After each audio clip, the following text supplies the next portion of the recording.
Welcome to the Swedish Junior Hockey Podcast. Jacob Dahlin. We were just talking offline a little bit here before we hit record. Today's guest, Carl-Johan Sjogren, big boy from currently Troja-Ljungby, but originally from Stockholm. Welcome to the podcast.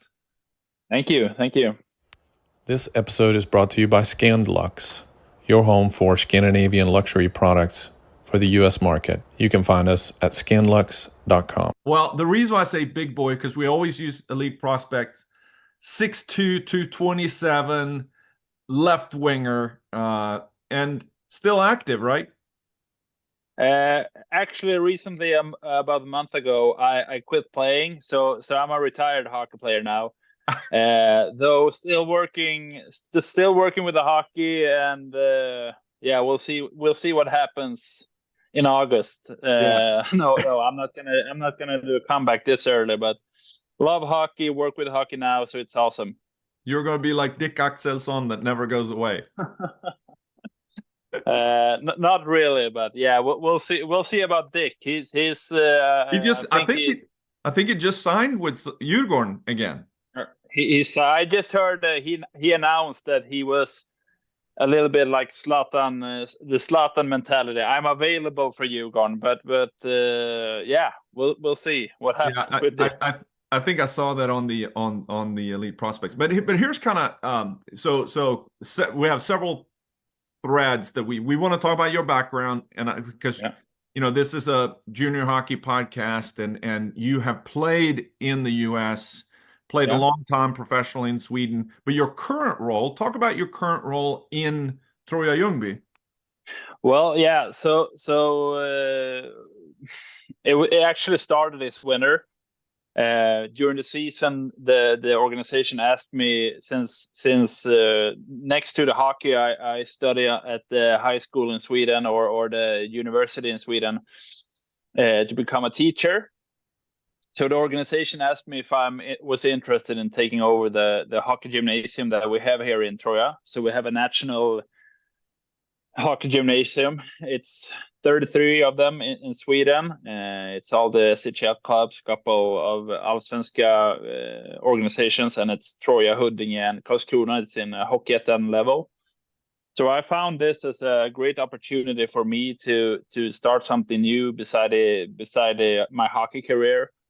And it was something that I was really interested in doing. So when this question popped up, it was a no-brainer for me. It was as I said, a great opportunity to use my experience as a player and give that to the players, as well as working with the mental part for the coaches and educate them as well. So when this opportunity showed up, it was an easy decision for me to take it and be a part of the development of young players. And so you're over the hockey gymnasium and kind of organizing that, but you're also the coach for the J20 team, right? No, I'm not the coach. I'm the head of the hockey gymnasium, so I'll do all the scouting and all the recruitment, but then I'm a junior sport chief. So I'm the sport chief over the J20, J18, and the U16. So our elite block, or how to say it. I see. Yeah. So yeah, I'm the guy that all the parents gonna call when they're not satisfied with the coaches. Well, I'm glad you already got that mindset. Yeah. But let's get started because, before we always have a geographical for those who are, we have people who are listening from all over and they don't know, we've done this is the third season now, and I don't even know exactly when I'm going to start calling this the third season, but we've recorded a little bit over 100 episodes. But the geographical component is because there's not a lot of people in the US or Canada that knows much about Sweden. So hopefully through this podcast, they learn a little bit about it. But Troja-Ljungby is a club there is no Troja, right? There's no city of Troja or town of Troja. No, the town is called Ljungby. Ljungby, yeah. But it's Troja-Ljungby, but the town is Ljungby. I can't remember who I had on before, and we were talking about that. But Ljungby, talk about where is Ljungby in Sweden? If you're looking at Sweden as a very long country or tall country, where is, if you're going to say, you're going to go, here is Umeå way up top, and Troja is almost way at the bottom, right? Almost way at the bottom. It's like let's say between Stockholm and Malmö. It's like Yep. halfway, an hour away from Jönköping. So it's geographically it's a perfect town for everyone, because everyone is just traveling past Ljungby. So it in my opinion should be a bigger city, but yeah, it's I don't know the story behind it, but there's a lot of stuff that complement. It probably has a lot more to do with it's more about the interstate highway or the E4, the European E4 road, rather than what made cities really big was more waterways in the past, and they didn't travel very far with horse and carriage back in the days. But you're not from there originally. You're from Stockholm. Yeah, originally I'm from Stockholm, a little town called Tumba, south of Stockholm. So that's my hometown and my home club as well. That's where I started my hockey journey. Yep. And it's a lovely little town city. As often as I'm up in Stockholm, I try to just visit. I have a couple of friends still live in Tumba, so that's a nice opportunity for me to go home and kind of visit my roots. Yeah, I had to look at it too, because I'm so bad with, Stockholm is so many of these smaller little communities, and we've had, I don't know, 30, 40 people from Stockholm on the podcast, and everybody's from this little special area. I see it's really close to Ekerö. I think I was there a couple of years ago visiting someone. So, but close to Huddinge. So Huddinge has been kind of the is that where you got it? Is that where you went to hockey gymnasium, or? No, I actually went to the hockey gymnasium in Tumba. It was as I mentioned earlier, we have the NIU, the national. Yeah. I went to a Lee gymnasium in Tumba. That's a local, and that was a great education for me. That was perfect because my first year when I was in the gymnasium, I played in Huddinge. Huddinge is kind of like if you back the time a little bit, when you played in Tumba, you only played junior or youth hockey there, and then kind of the next step or the next station was either to go to Huddinge or Södertälje. So I played my first junior year in Huddinge, had my education at Tumba Gymnasium. And you played with the previous guest, Tommy Enroth? I played a couple of games with Tommy. Yeah, that was I think my first year in Huddinge. Tommy's 3 years older than me. He's born 87. So I remember my first year in Huddinge, I played J18. Tommy was the captain of the J20. I played a couple of games with the J20 that year. So yeah, we shared the ice a couple of times. Well, and not a big deal, but you won the point. You had the most points on that team. Yeah, that was when I was young and an offensive player. I mean, I had a pretty funny transition as my playing type since I quit my career. But yeah, that was when I was young. I had one thing in focus, and that was the offensive game. Yeah. And then let's fast forward a little bit. But so you finished your juniors, and then how in the world did you end up in the North American Hockey League? That was actually through my agent. I had the same agent for since last 14 years. And he asked me if I was interested in going over play juniors in the US.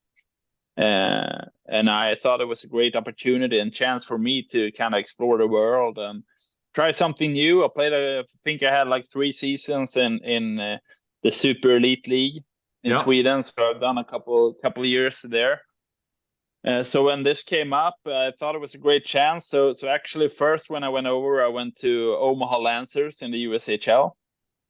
So I was there for like 1.5 months, the preseason. Didn't really settle there. Didn't really understand the difference it was between playing Swedish junior hockey and the US, the mentality, the toughness, everything that was a part of it. So actually, I had a coach called Bliss Littler. He asked me if I wanted to stay, and he kind of felt on me as well that I wasn't feeling that happy or that energetic at the practice. So he asked me if I wanted to transfer or if I wanted to go home, and then I said I wanted to transfer. So the former NHL player Paul Baxter was the coach for Wenatchee Wild in the NA. So he called me, and I thought, well, let's give it a shot. And I went over there, and I loved it. It was an awesome adventure. It was an awesome year for me as a player to be able to play in front of a big crowd. It was kind of small city in the United States measures. I think it was like 250, 300,000 living in Wenatchee. So small city, but still a big one. And just to kind of, for those who don't have elite prospects in front of me, that was so 2010, 2011. There couldn't have been, it's not the same amount of players then as it is now, Swedish players that played junior hockey then, right? No, I actually think I remember was some, I don't know who it was, but there was some kind of like we had Hockey Sverige, the website. Yep. They wrote a lot about junior hockey before. There was this guy that had a blog for juniors playing in the US, and I think at the moment it was not a lot of players. I remember we were 3 players in the NA, 2 guys in, I think, Kenai River Brown Bears. But then it was me, and then a couple of guys in the USHL. Anton Olsson played in Corpus Christi for two games. Okay. I'm looking through here. Mattias Dahlström in Kenai River. A goalie? Let me see. I'm clicking on him now. Yep. Yeah. Remember him? From Smedjebacken, Dalarna. Yeah. Oh, Leksand guy. Why do I not know this guy? Yeah, so it was a couple of Swedes, but mainly in my point of view, I thought it was mainly like Czech guys and a couple of Finns as well, but we were a couple of Swedes, but it was fun. It was kind of new for the environment at home as well. They kind of raised their eyebrows when I said I was going to play junior hockey in the US, but it was a great adventure, and kind of, how to say, in my hockey career journey, I kind of regret that I didn't go through college. Yeah, I was going to ask you that. So that was on my notes. That was my next question. So did you have the ability? You had not played as a pro before North American Hockey League. Was it on the table to stay and go to college? Yeah, it was. I had a couple of college requests or opportunities to go to, though I hadn't done the SAT and the ACT, I think. Yep. And as I understood it, for kind of each day that went, it was the scholarship got lower. And I thought it was a good. I thought that it would be good to go home and play senior hockey, play Hockeyettan or Division 1 as it was called then. But I mean, when I look at it now, it would have been a perfect way for me to get an education, play on a high level. It was kind of good colleges that was interested in signing me as well. So you learn by your mistakes, though it has led me to different paths in the lives as well. So it's not something that I regret in that way, but in my hockey career, maybe I should have done that instead of moving home that quick to Sweden. Yeah. But I mean, you did well. So that was a good move. You know, there's so many subjects that I'd love to have talked about, but one, you know, I bring up Urban Umark a lot because I've had him on the podcast a couple of times, and we've talked about this thing about playing at the right level and how that creates success. And maybe we can tie that in a little bit later about mindset and mental strength, because so what did that do for you when you were, you know, you went from the highest level in Sweden in juniors, but you come over a completely new circumstances, coming over and playing at the USHL. I don't know how much different USHL was back then than it is today, but it's, you know, super high level. Yeah. And trying to break in a new playing style. And then, oh, here you have the opportunity to play still at a really, really high level, but it's now you have a bigger role in a little bit step down role. And how that then, you know, I'm sure that from a confidence standpoint made a big difference. Yeah, it totally did. And I mean, I think that skill-wise, I was able to play in the USHL, but it was the mentality, it was the toughness. I didn't really. I remember we had this player called Seth Ambrose. I think he went in the Columbus NHL draft that year. But I mean, I remember the first skating when we had the first practices, and he was just, if he had to slash a guy just to get the puck, or if he had to kind of hit the guy in the back, it didn't matter because he needed a spot, he needed the ice time, and I think with my Swedish mentality then, I wasn't really ready for that. So yeah, I didn't have the toughness to kind of take the space on the ice. And as soon as I got the puck, I was kind of a little bit afraid. I remember before I went, I also took contact with a mental coach just because I was nervous. But I mean, exactly as you said, it was a great step for me. Then actually that year, that west part or coast division in the NA was, I think it was the second highest ranked in the country. So it was a good level. But yeah, I think maybe the role of coming from a higher step down made me more confident and calm in my way of playing hockey, and that kind of led to great results for me personally in the team. Yeah. Was that the first time that you started kind of working on the mental side, or kind of maybe not working? You probably weren't working on it purposely, but is that when you kind of got into that, if you look back? Yeah, I think that was the first time that I realized that it's so much more than just the body, the physical preparedness. I mean, I talk with my clients now that I coach that 90% of your body is your actual body, but it's the last 10%, your head, that is actually controlling the body. And I mean, when I play in the USHL, that first, it was like 10 practice games. We had some showcase tournament or something like that. I wasn't slower, I wasn't weaker than the other players, but I didn't have the confidence or the calm in my play to being able to make some plays and that kind of stuff. So I think, yeah, as you said, when I look back at it, probably that was the first time that I realized, okay, this is a big step for me. How am I going to handle this? And it's been a good lesson for me in the future, of course. But I mean, it was a tough step, but you need to work with that, and that's something now when I'm part of the junior hockey in Sweden. This is something that actually not that many clubs working with. Yeah. And it's kind of terrifying in my opinion. Yeah. Well, or it's a lack of optimization. I mean, it's an area. Why do you?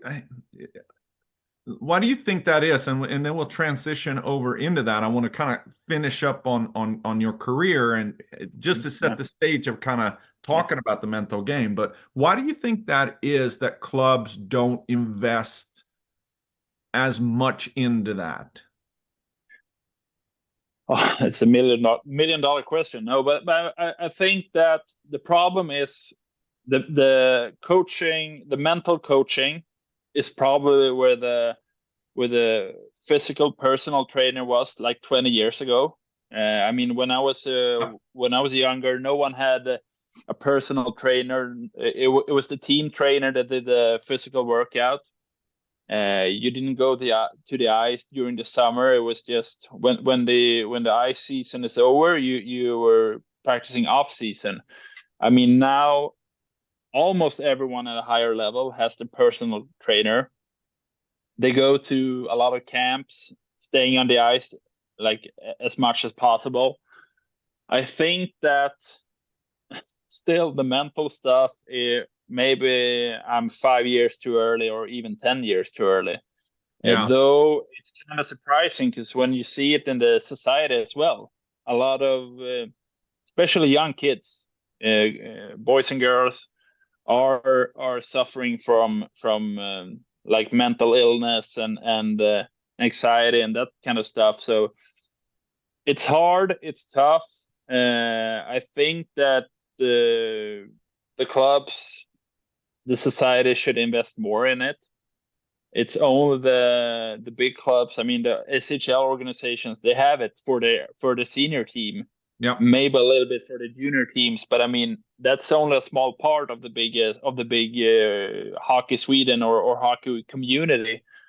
And I think that we're losing a lot of kids during the like 15, 16, 17 years stage because of mental illness and yeah, not feeling secure in Yeah. themselves. And I mean, nobody has teach them that, so it's not that weird either. Well, and I think that it's the human body and the human brain goes through different growth. I mean, just physiologically and development, it goes through different phases, and certainly there's a lot that goes into it at that age group that also tends to coincide with your body changes, and then it coincides with these high profile, pressure times like TV-pucken, hockey gymnasium, and then juniors, and then it goes into this crucial time of end of hockey gymnasium and end of juniors into adult or elite, and especially male physiological changes doesn't necessarily catch up with that. But let's go there. Let me hold that for a second, and because I want to look at when we look at your elite prospects. So all the way up until now, after North American Hockey League, you came back, played for what, 12 seasons? Is that how many, or roughly 11 or 12 Yeah. as a professional player, not at the absolute elite in the SHL, but you've had a leading role in a pretty successful team that has been kind of up and down. Well, you were in a few, but the last 6 years with Troja-Ljungby, and you've been in a leadership role there the whole time. Yeah. And I mean that's something that I'm really proud of. I was the captain for the two last years. Before that, I was the assistant, and I mean that's something that I think came up as an opportunity since all the, how do I say it, the lessons that I learned during my junior years, taking responsibility for myself and being able to put that into the group as well. So I mean, mostly my whole senior career, even when I played in the beginning in Sjogren and Panten, I almost always been some kind of captain, assistant, or captain. So that's something that I really enjoy It's a part where I think that I can not only help myself, I can help others as well. Being able to push them and be a part of the success. I mean, that's something that it's hard to describe. At the same time, when I played it was my fourth year in Troja-Ljungby. We the year before we went up in Hockeyallsvenskan. I mean, that was amazing. The year after, I personally had a great year, over expectations for myself. Though with the team, we get relegated after one season. So I mean, that was a really tough season, though, and I felt that, I mean, I was one of the leaders. I had a responsibility for the organization as well. So when they asked me if I wanted to stay, I felt that this is a part as captain to being able to play up the team again in Hockeyallsvenskan. Yeah. And I mean, both me and my wife, we really enjoy it here in Ljungby. Our two kids love it here. So it was a natural decision to stay here. And I mean, I really appreciate everything that Troy has done for me, and now this is kind of my way to give something back to them. Yeah. Well, let's switch into then your kind of your role here, because you have two well, you do multiple things. You have your responsibility with the club, but then, you know, this is where it ties in. It's such a small world with this podcast, because so you have Mind Sport, which is your own company, right? Yeah. And we'll talk about that. But then you also work with Björn Bjurling and Mike McCarthy with Future Stars Academy. Yeah, exactly. I've been working with the Future Star now for, actually talked to Mike yesterday, and we said it's 5 or 6 years. But yeah, it started out, my brother is a former pro player as well. He's a goalie instructor with Björn. Okay, and that's Pontus. Yeah, exactly. And then one day he asked me if I want to be a part, working on their summer hockey school with the Future Star Academy. So Mike called me, and since this I've been stuck to them. I really love working with Mike and Bjorn. I think that, well, everybody who's working with Mike and Bjorn is the same, but I mean, what I love is that it's not always being the best. It's about give 100%, whatever it takes, and always compete, always try to develop. And I mean, we got all the kids that are at the Future Star and the BB Academy. They are there to progress, and they're really putting in the effort. So that's what I love. I mean, now we're gonna have our summer camp in roughly a week, and I love going up to Stockholm, work with the guys. We're an awesome group outside of the ice. Mike and Bjorn wanted to take a new part of the hockey into the academy, and that fits perfect with my specialization on the mentality, on the mental training. So I mean, I'm both an instructor on the ice, but I'm also doing some theory sessions with our players concerning the mental training. Yeah, I mean, so you know, we've had a lot of Swedish players that are playing juniors over here on Gustav Blom, Henrik Mark Norén, Sami Larsson, a lot of these guys that have come through that program, right? And it's been kind of and then of course I'll follow it on social media and follow Mike and Björn, and it's interesting to see kind of the success they're having in they're getting recognition in the teams over here that are wanting to come over and play juniors over here. So it's here's one thing I think it's interesting, because I've noticed this, and I've had some conversation with different people, and it's interesting because in your role in being over juniors and the NIU, and you are in the club, because not everybody in Sweden, they have a love-hate relationship with players leaving. Yeah. So let's talk about that, because I mean, I understand it, but I don't really understand it. And I wanted to hear it from you that have seen both sides of it. And there's a little bit of competition with these guys that are going through Future Stars Academy. I mean, there's some that are going through it because it's great training, but it is a pathway and it's a funnel to be seen, like a showcase for scouts that wants to look at them to come to North America, primarily US. Yeah. But that's not every club are partners or embracing that thing, because they're losing players potentially, right? Yeah. Yeah.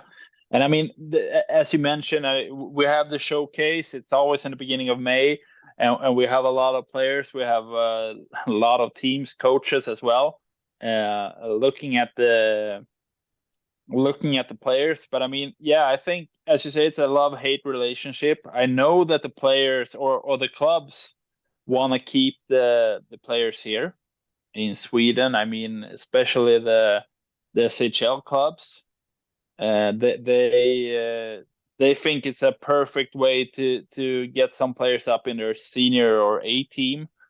The problem that I see is that I'm a statistic guy, or statistic nerd, so I look at a lot of stuff, and I mean, I looked at the last year where the teams SHL and Hockeyallsvenskan and also Division 1 actually picked up their juniors in their adult or senior system, and in the SHL they picked up seven till 8 players. I mean, and a couple of those players was like Sandin Pellikka, who is a star player in the SHL, Lekkerimäki, who is probably gonna play NHL anytime soon. Ungersöden. Yeah, yeah. I mean, yes, these guys are high draft picks. Yeah, and I mean, they're exceptional, talented players, but I mean, there's a lot of players that doesn't go through the senior teams, and they go out and play. I mean, there's nothing wrong playing hockey at them, but you're not able to get the education that you can get through the US system. Yes, and I've spoken on this quite a bit and fairly critically, not to be controversial, but I just think it's my thought is that there's much more opportunity for Swedish or European players in general to. I think it's Swedish Hockey Federation is doing a disservice because they're not set up to be, and it doesn't seem like they care about the university part of the hockey player versus the guy that comes through and goes and gets a university degree in the US. They can come back and be super productive in whatever level, Hockeyettan, Allsvenskan, or SHL, and they have a university degree in their back pocket that they didn't have to pay for. Now, and if you looked at all of these players that are going, yes, they're not SHL, they're not Allsvenskan, they're not going to get into those areas. They're going to go in Hockeyettan. They're not really going to get paid. I mean, they may get paid a little bit. They get a little bit of housing and free equipment, but they're really not going to. There are lots of these teams are going to get a place. Yeah. Right. And they're fighting for these because I mean, it's a cheap labor force that fills these teams, and they're really, really good players. But do you see that? Do you feel resistance from the clubs that they don't really want to promote the player to do that? That's a hard question. I'm not sure if it is the clubs or the federation that is kind of stopping or kind of want to stop the players from going over, but I know that some clubs are really like into it and really approve players and like push players to go and play in the US. A couple of clubs are not that into it, so it's maybe, I don't know, maybe it's 50-50 or 60-40 in that way. But I mean, there's a lot of players as you said, that can get a college education, a degree, and come back and play hockey at a high level. I mean, we have players in the SHL, we have players in Hockeyallsvenskan that are college players, that are top players in these leagues. And I mean, these are two guys that's been through the Future Star program, or at least one, and the other one has been a part working out with us during the summer. But I mean, we have this example, Wilmer Skog, played juniors in Västerås, went over, play NA I think it was 1 year, and then he signed with Boston College, or BU, Boston University. And I mean, he is signed for he's been to 2 dev camps. I think it was the Vegas and was it not Arizona, but it was one more. And he signed with the Charlotte Checkers, I think, this year, playing AHL. Yep, right down the road from me. Yeah, and I mean, he wasn't. I don't even think that the senior team in his organization, when he played back in Sweden, didn't even look for him. So I mean, he's done this journey. We have this kid from Linköping, Alex Malinovsky. I don't know if he's been a part of this. Yep, he was in AIU, American International. Yep. Yeah, and I mean, he had his first season in the AIU was just awesome season. He had a rough start last year, but he kind of picked it up, got up the pace.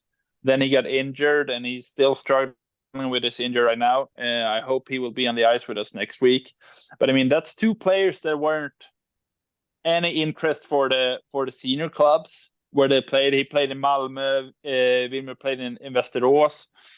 But now I think that a lot of clubs back in Sweden would appreciate them to work for them. So I mean, it's a great way to get both educational in the, how do you say, the studies, but the theoretical, and also the hockey education, because that's a big part.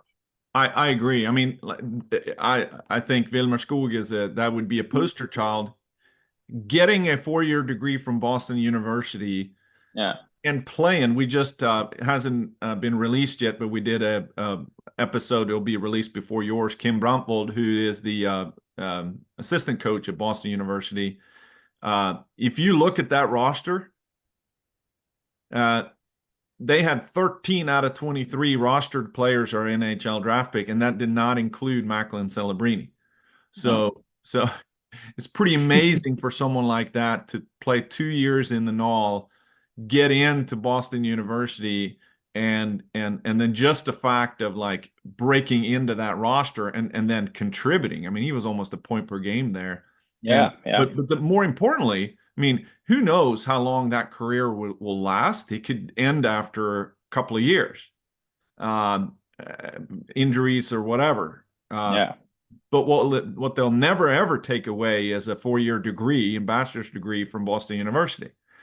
And I think you can attest to that too. It changes you as a person.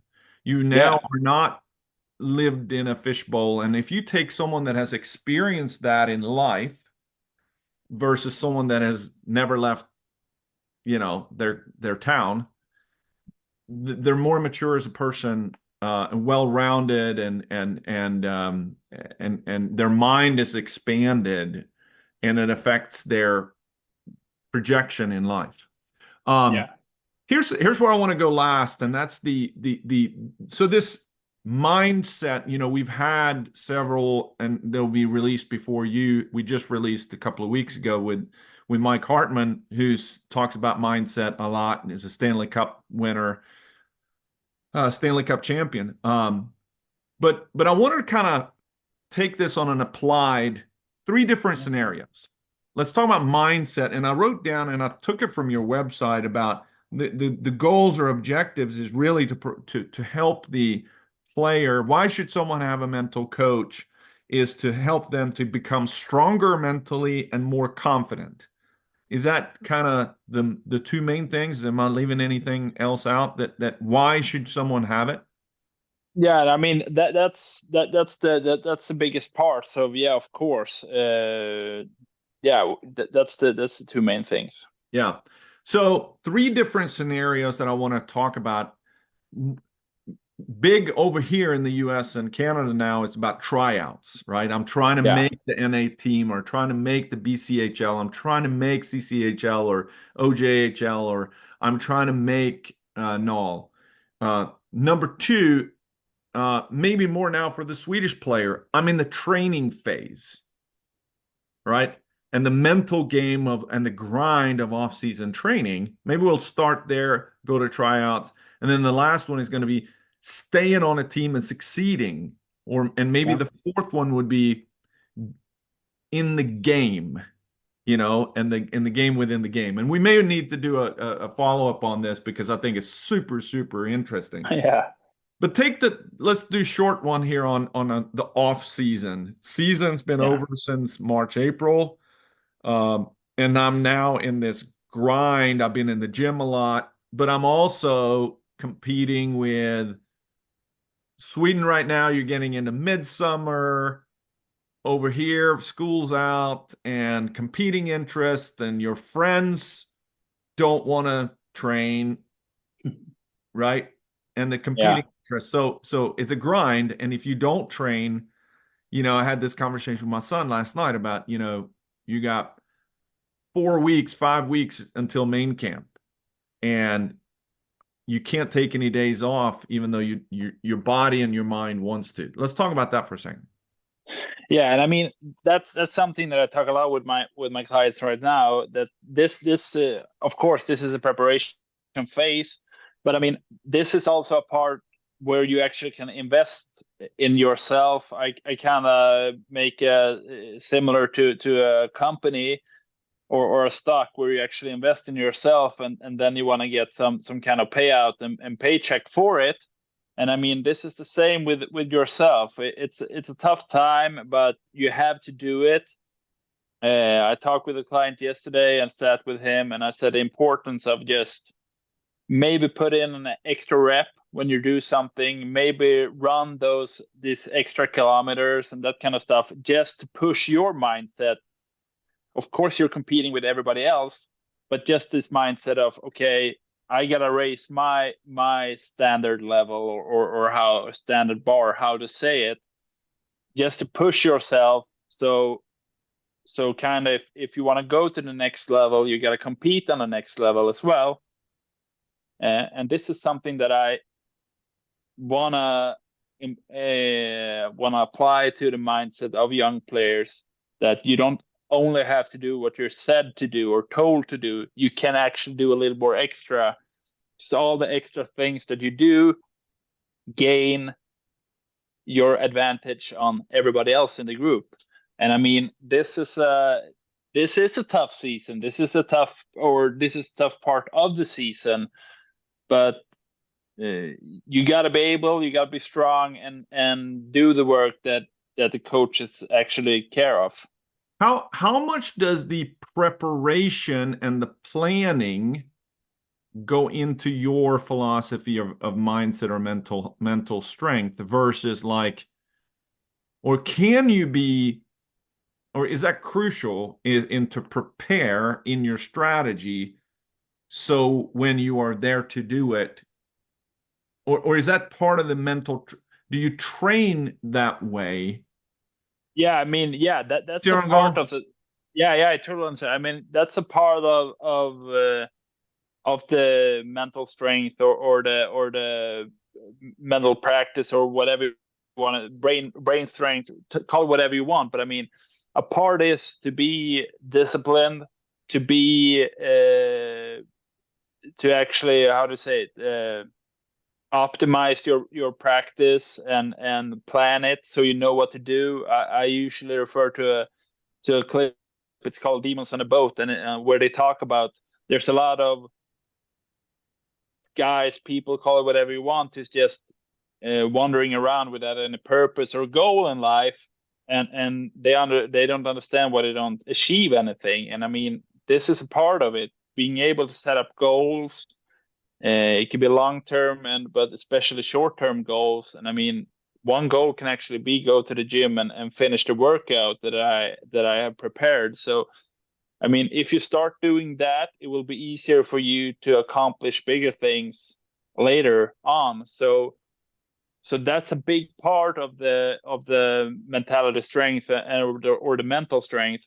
And I mean, being disciplined, being able to actually do what you're supposed to do. And I mean, we will talk about it later during the games, but I mean, the trust in your process, that's a very important thing. Not being able to change some stuff just because you think it's good. I mean, trust in your process, do what you have decided to do, and just go through the whole Because the flip side of that is if you don't have a process and if you don't stick to that process, it could be situations that comes up, and some of those situations can be negative. I don't feel good. I'm a little sick. I'm tired. My buddies want to go to the lake. Yeah. And So I mean, do I really want to work out today? Yeah, and I mean that if you fast forward the tape, I mean a half year, and you go into the season, and you can apply that into practice, or you can apply that into a game. I mean, if you're used to finding excuses from when you're at the gym, this will be a part of your personality on the ice as well. I mean, it's not my lucky day today. The puck bounces off. The coach was yelling at me. I had an argument with my girlfriend before the game, so I didn't feel well. I mean, it's easy for you to put up obstacles in front of you if that's a part of your season now already. I mean, you won't get it.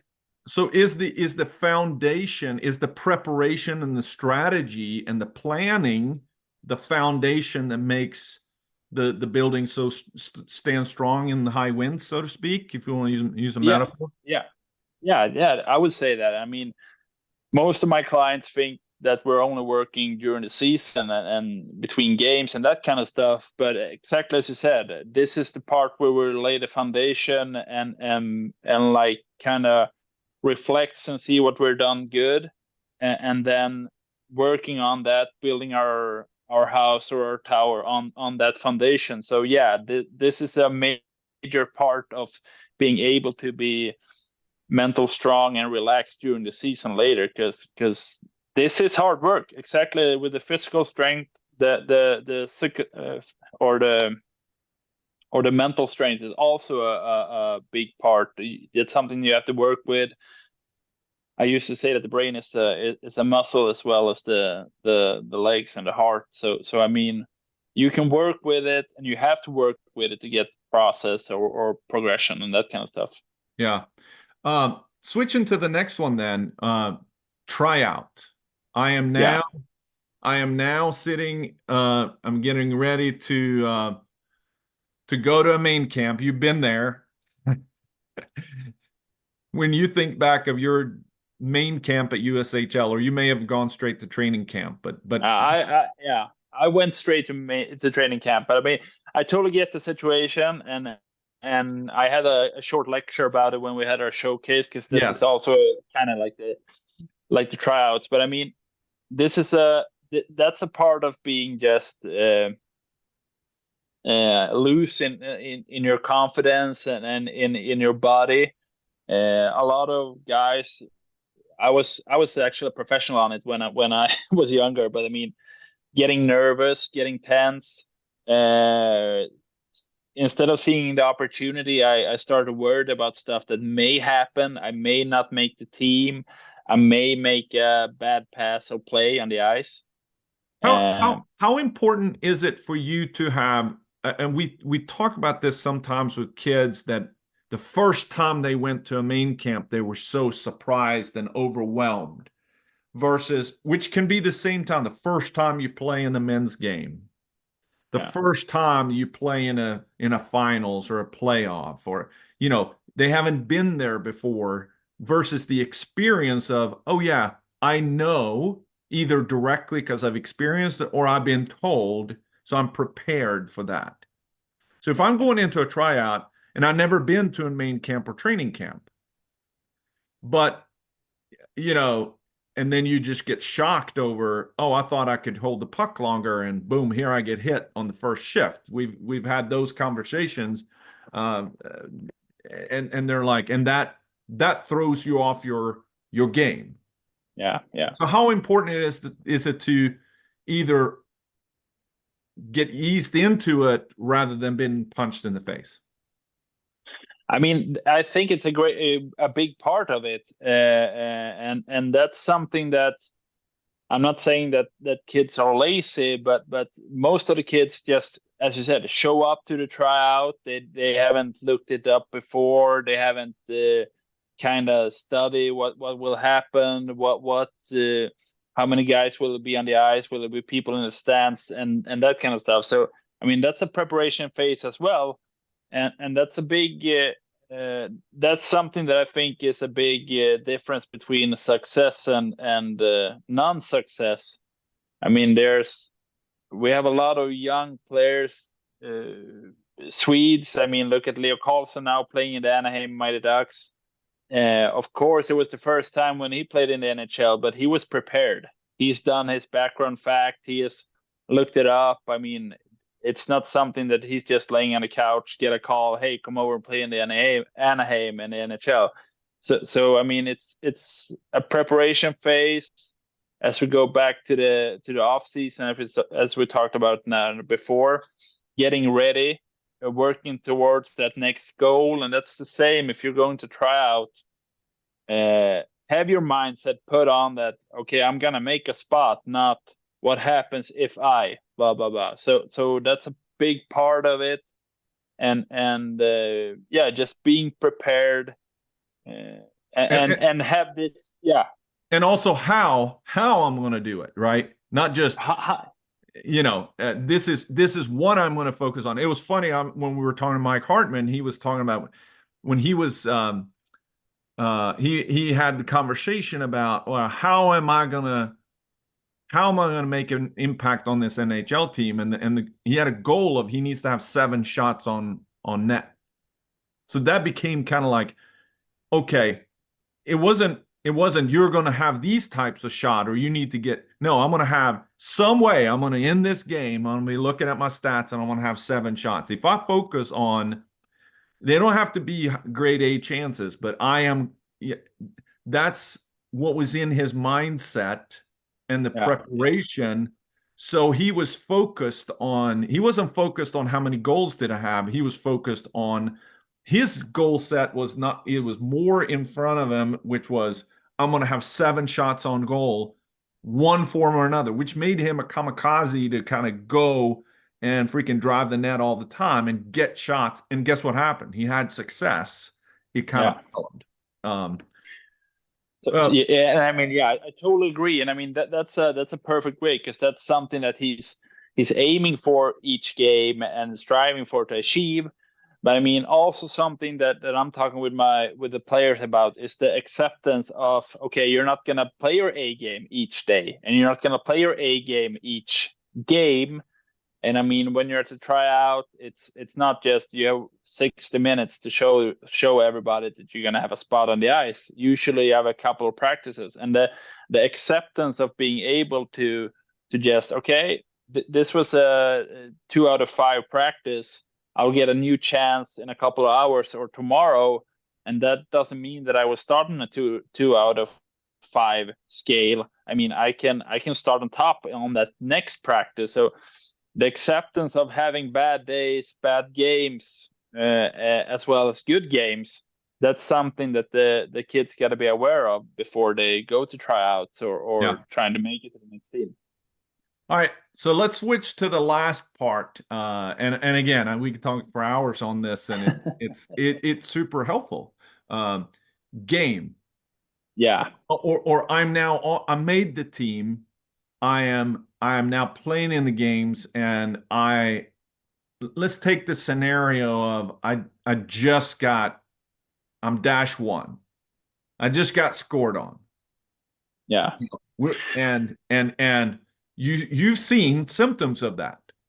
Yeah, and I mean, I've experienced this as well. I mean, many games that I've been playing, maybe in the first shift, I'm able to score a goal, and it feels like this will be an easy game, and I can do whatever I want in this game. And then it's, as you said, a couple other games where the first shift you get scored on, and it just feels, okay, is this how it's going to be? And I mean, I've been in that situation. I try to help kids right now with, I usually call it the reset button. I mean, it's not just because you have a shitty first shift, that doesn't mean the rest of the 59 minutes of the game will be terrible. I mean, being able to reset, you have 3 breaks in each game, so you're being able to reset from that. You're not playing 60 minutes during a game, so you would be able to reset after each shift as well. And I mean, that's a part. When you have a tough start on a game, I usually say to the one that I'm coaching that, okay, just lower the bar, go out and play some kind of simple, easy shift just to gain confidence. Maybe each 4th or 5th shift, try something hard. Not that's going to put the team in a bad decision or not decision, a bad situation, but try something that will raise your confidence and raise your way of being able to perform even higher. So, I mean, that's something, it's been a big struggle for me the first pro years, just to, okay, I had a bad start. Now this game is just shitty. So let's peel that onion a little bit. Yeah. What do you see is the biggest thing that people struggle with that scenario? Is it to kind of, I don't know how to shake myself. I don't have a reset button, or I don't know, I'm hitting the reset button, but nothing happens. Or give me an example of where when you, a kind of a universal thing that a lot of them struggle with. I think that one of the biggest problems is just the awareness, or not the awareness, but the knowledge of being able to use the reset button.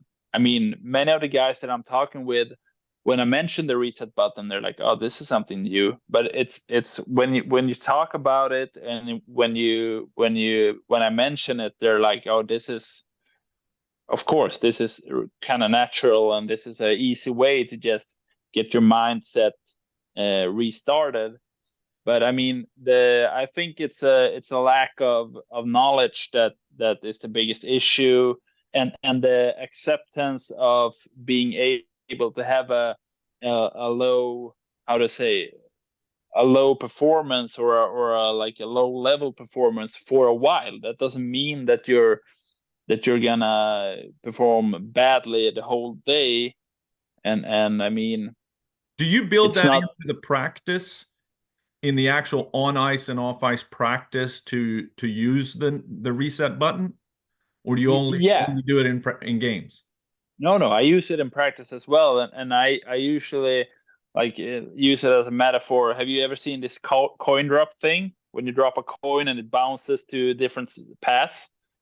And I mean, I say to my clients, either it ends up in a good way or a bad way. So let's say it's 10 in the bottom row, so it's 5-5, but can't you change the pattern so it will be like nine good and 1 bad? And that's something that I tell them, or kind of make into the hockey situation. Is it luck or is it bad luck that you're having a good day, or can you actually decide when you go to bed, okay, tomorrow's going to be a good day? Can you start preparing your body for, okay, I got a game tomorrow, I got a great mindset, this is what I want to work at, this is how I want, I mean, visualizing, using pictures, seeing, okay, this is what I want to do, or am I just going to wake up tomorrow, okay, I'm feeling well today, or no, this isn't a good day, so I will probably perform bad this evening.